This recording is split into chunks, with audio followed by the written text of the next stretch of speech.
Chers amis internautes, bonsoir, bonjour, hein, quelque part, on s'en fout, ça dépend de l'heure à laquelle vous vous connectez, bien sûr. Alors, ce soir, une émission particulière, spéciale, émission vérité, vérité historique, vérité à jamais, vérité pour l'univers. Deux invités de marque ce soir, enfin un invité de marque, l'autre en tout cas est plus étonnant sur ce plateau. Nous avons accepté de débattre avec l'innommable suite à un document paru sur internet, un document abject qui fait froid dans le dos. Un document qui tue, encore une fois, 6 millions de personnes.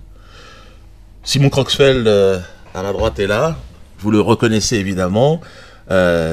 Président d'honneur de cette noble association des beaux-frères et des belles-sœurs de déportés et de leurs chats. D'ailleurs, on oublie souvent de préciser qu'il y a également les chats.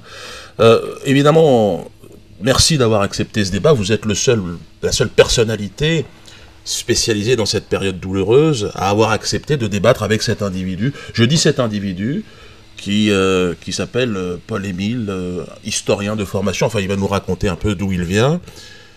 Ce documentaire, nous l'avons tous regardé, remet en cause de manière très claire l'histoire de la Seconde Guerre mondiale.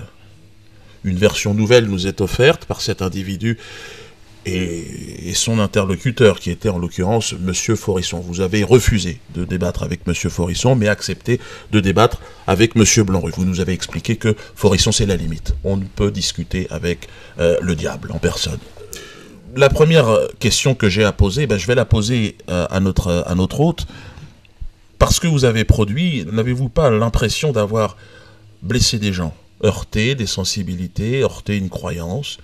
Peut-on, comme vous l'avez fait, donner la parole à un homme qui remet en cause l'histoire, qui remet en cause la souffrance ? On peut le faire dans la mesure où je l'ai fait. Donc évidemment, ça a été fait et ça a un grand succès sur Internet. Je suis assez content, ça se voit bien. Évidemment, il y a la conspiration du silence habituelle des amis de Monsieur Kroxfeld qui font semblant de faire en sorte que ce document n'existe pas, qui n'osent même pas nous attaquer en procès. Enfin, c'est assez d'ailleurs lamentable de votre part, il faut quand même le dire. Et Monsieur Kroxfeld qui n'a même pas le courage d'attaquer Forisson, il n'a même pas le courage de débattre avec lui. Moi, je suis un modeste représentant de Forisson, là. Je ne suis qu'un réalisateur de films. Voilà. Il se trouve que Forisson, pour moi, n'est pas le diable. Il se trouve que c'est un homme. C'est pas le salaud intégral, comme le disent les sionistes. Non, c'est un homme, un être humain. Alors, comme disait La Fontaine, les hommes sont de glace aux vérités et ils sont de feu pour les mensonges. Et moi, j'ai trouvé en Forisson un homme qui était de feu pour les vérités, ou tout au moins pour l'exactitude. Voilà. Oui, certainement une réponse. Vous l'avez vu, ce Forisson. Vous avez vu cette tête. On peut juger par l'apparence. On voit immédiatement que le personnage est ignoble. Voilà. Non, j'admets qu'il a une sale tête. Il a une sale tête. Non, excusez-moi, j'applaudis parce que j'ai envie de vomir. Mais c'est un peu de morphopsychologie, vous savez, c'est pas très scientifique. Bon, on pourra en discuter longtemps. Peut-être. En tout cas, je voudrais relever un point de ce que vous nous avez dit. Je suis très clairement du côté non plus de Serge Klarsfeld, mais de son fils, voilà, ancien officier, n'est-ce pas, de l'armée israélienne, qui a déclaré il y a peu, si jamais Israël disparaît, écoutez bien ça, nous tuerons les négationnistes. Et il a bien compris que la Shoah est quelque chose d'indispensable, puisque Israël est sacré, la Shoah est également sacrée. Telle est ma position. Est-ce qu'on peut avoir de vous des preuves ? Ça m'intéresserait, moi, d'avoir des preuves, justement.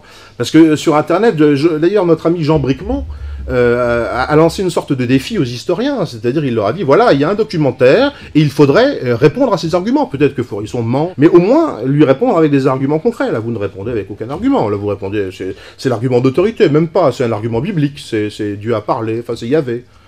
Yahvé et fils, enfin, c'est l'entreprise. Restez poli quand même, nous sommes, s'il vous plaît, restez quand même dans le cadre de la... Oui, vous ne pensez pas que je vais entrer dans votre jeu. Et puis de toute façon, je vais vous dire une chose. Je me rallierai volontiers à une thèse qui a été soutenue en 1987 par Madame Ida Zaidel, Z-A-J-D-E-L, et qui a dit ceci. Et alors, je mets au défi de répondre à cet argument. En fin de compte, tout bien pesé. Bon, eh ben peut-être que les chambres à gaz n'ont pas existé. Mais si elles ont existé, c'est uniquement du fait des nazis qui ont fabriqué cette calomnie pour tourner les juifs en dérision et avec l'idée que ça serait une bombe à retardement contre nous autres. Écoutez, moi j'ai l'impression que les véritables négationnistes, ce sont quand même les sionistes. Et ce ne sont pas les nazis. Les nazis, j'en connais pas. Moi, j'en vois jamais. Quand je sors dans la rue, je n'en croise pas. Je vois pas de gens à Prague. Non, je n'en vois pas. Non, non. Mais je vois les négationnistes. Mais Forisson n'est pas nazi. Non, pas du tout. Non, c'est un centriste. Donc il est absolument pas du tout. Il se dit centriste. Oui, il se dit centriste parce qu'il a de l'humour, mais je veux dire, c'est pas du tout un nazi. Et moi, il me semble que quand par exemple quelqu'un dit que le peuple palestinien n'existe pas, c'est pas Eva Braun qui le dit, c'est Golda Meir, ce qui n'est pas le même profil exactement. Je veux dire, les nazis, ce sont pas eux qui ont construit le mur de séparation à Jérusalem. Enfin, c'est pas l'entreprise Göring et Fils. Je veux dire, ce n'est pas non plus, me semble-t-il, Rommel et l'Africa Corps qui ont, je crois, phosphoré à blanc en 2009 dans Gaza les petits-enfants. C'est encore une fois vos amis sionistes de Jérusalem. Donc les véritables négationnistes, ceux qui font du mal, et je dirais même ceux qui font du mal à la communauté juive, ce sont les sionistes, ce ne sont pas les nazis qui n'existent pas. Argument éculé, je regrette. Que feriez-vous à la place de ce peuple d'élite qui est bien obligé de se tenir à distance ou de tenir à distance des gens qui le jalousent et qui voudraient les exterminer? Ils sont des descendants. Écoutez, monsieur Croquefeld, là j'ai la Bible de Jérusalem. Ça vous parle? C'est pas Mein Kampf. D'accord? C'est pas écrit par un nazi. C'est écrit, je crois, en partie par Moïse. Vous êtes un descendant en ligne directe, il me semble.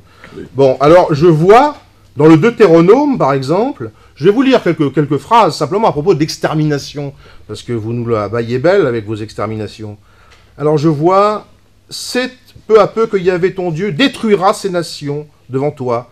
Tu ne pourras les exterminer sur le champ, de peur que les bêtes sauvages se multiplient à ton détriment, mais Yahvé ton Dieu te les livrera, et elles resteront en proie à de grands troubles jusqu'à qu'elles soient détruites. Il livrera leur roi en ton pouvoir et tu effaceras leur nom de dessous les cieux. Nul ne tiendra devant toi jusqu'à ce que tu les aies exterminés. Voilà, ça date d'il y a 2500 ans, c'est pas d'il y a 50 ans. Citation pour citation. J'en ai d'autres, évidemment. Ça, c'est... Attendez. Daniel, je vous l'offre. Le prophète Daniel. Vous savez ce qu'il a dit de gens comme vous? Que vous étiez des gens aux lèvres fausses. J'ai apporté là je ne sais pas si vous connaissez, c'est un type qui s'appelle Voltaire. Et alors, Voltaire, il dit des choses, par exemple, vous voyez, ça date de 1759. J'ai pris l'original pour ne pas... l'esprit de Monsieur de Voltaire. 1759. Et je vois, alors, juif.